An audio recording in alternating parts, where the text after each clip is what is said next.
Swastiastu, Namo Buddhaya, Salam Kebajikan, Rahayu. Perkenalkan, nama saya Tiara Abelia Nur Devita dengan NIM 11122200071. Saya Ermai Dwi Wendasari, NIM 11122200089. Saya Ceria Dewi Rahmawati dengan NIM 11122200092. Pada kesempatan ini, saya akan menyampaikan hasil diskusi kelompok terkait administrasi pertanahan kelas A dengan dosen pengampu Bapak Edi Wahyudi. Saya di sini akan menyampaikan materi tentang sistem pendaftaran tanah. Yang pertama ada dasar hukum. Yang UU nomor 5 tahun 1960 atau UU PA menjadi landasan utama agraria di Indonesia. Yang kedua ada PP nomor 24 tahun 1997 yaitu yang mengatur teknis pelaksanaan pendaftaran tanah. Yang kedua ada tujuan pendaftaran tanah. Yang pertama menjamin kepastian hukum bagi pemegang hak atas tanah. Yang kedua memberikan perlindungan hukum terhadap pihak yang berhak.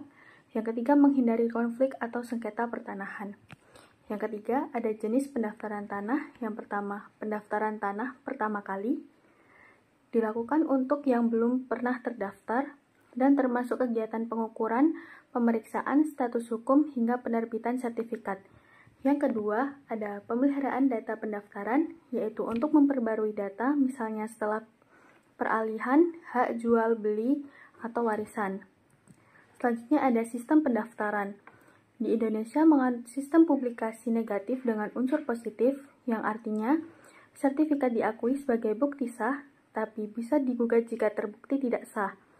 Yang kedua ada produk dari pendaftaran tanah, yaitu ada sertifikat hak atas tanah seperti sertifikat hak milik atau SHM, sertifikat hak guna atau SHGU, sertifikat hak guna bangunan atau sertifikat hak pakai, dan sertifikat hak pengelolaan HPL. Yang selanjutnya ada digitalisasi pendaftaran tanah, yaitu penerapan e-sertifikat untuk mempercepat dan mempermudah pelayanan. Pemerintah juga menjalankan program PTSL, yaitu atau pendaftaran tanah sistematis lengkap secara nasional untuk mempercepat sertifikasi. Yang kedua ada hak atas tanah dan peralihan hak. Hak atas tanah adalah kewenangan hukum yang dimiliki seseorang atau badan hukum untuk menggunakan dan menguasai tanah dalam jangka waktu tertentu sesuai peraturan perundang-undangan. Jenis hak atas tanah atau UU PA 1960, yang pertama ada hak milik atau HM, hak turun-temurun terkuat dan terpenuhi hanya untuk WNI. Yang kedua ada hak guna usaha atau HGU untuk pertanian perkebunan atau peternakan, maks 35 tahun bisa diperpanjang 25 tahun. Yang ketiga ada hak guna bangunan atau HGB, yaitu hak mendirikan atau memiliki bangunan di atas tanah negara, maks 30 tahun. Yang keempat, ada hak pakai, yaitu hak memakai atau menggunakan tanah dengan syarat tertentu. Yang kelima, ada hak sewa untuk keperluan usaha dan hunian dengan membayar kepada pemiliknya. Terus yang terakhir ada hak pengelolaan atau HPL, hak yang dimiliki instansi pemerintah atau BUMN atas tanah negara. Yang terakhir ada hak peralihan hak atas tanah, yaitu bisa dilakukan melalui jual beli, hibah, warisan, tukar-menukar, pemasukan dalam perusahaan, dan pelepasan hak. Peralihan hak atas tanah harus melalui akta notaris atau PPAT dan didaftarkan ke BPN untuk memperoleh legalitas. Yang ketiga ada reforma agraria. Tujuan reforma agraria mengurangi ketimpangan struktur penguasaan tanah, mewujudkan keadilan agraria, dan menyediakan tanah untuk petani gurem dan masyarakat miskin. Komponen reforma agraria, legalisasi aset, pensertifikatan tanah-tanah yang sudah dikuasai masyarakat secara de facto, redistribusi tanah, pembagian tanah milik negara atau bekas HGU kepada masyarakat. Pelaksananya, Kementerian ATR atau BPN sebagai pelaksana teknis melalui Program Strategis Nasional PSN. Tantangan pelaksanaan sengketa tanah, penguasaan tanah oleh korporasi besar, minimnya data yang valid, keterbatasan anggaran.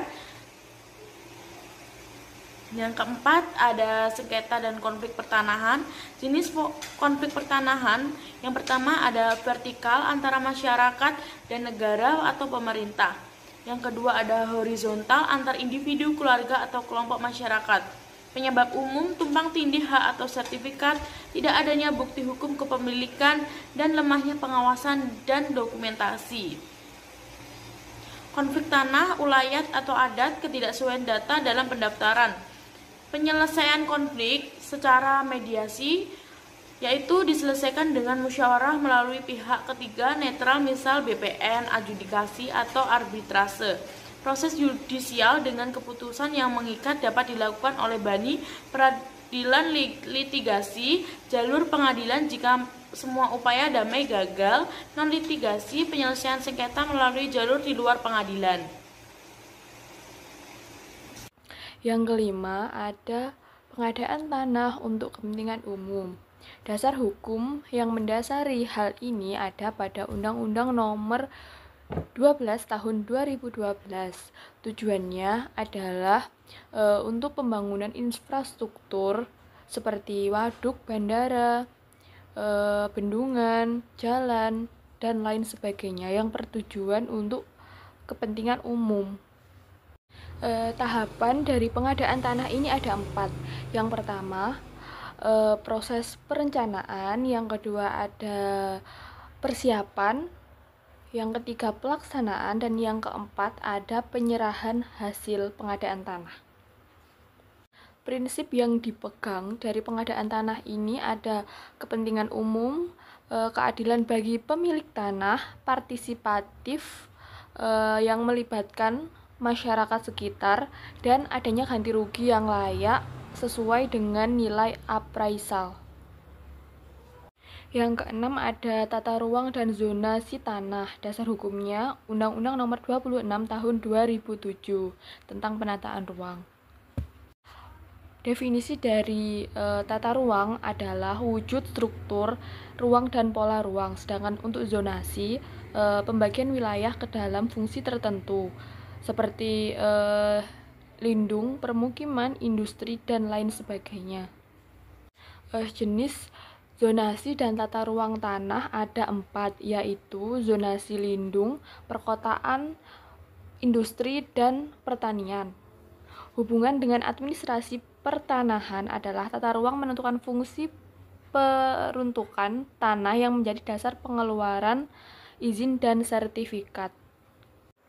Ada beberapa perizinan penggunaan tanah. Beberapa perizinan itu seperti izin lokasi untuk memperoleh bidang tanah. Yang kedua ada IMB atau izin mendirikan bangunan.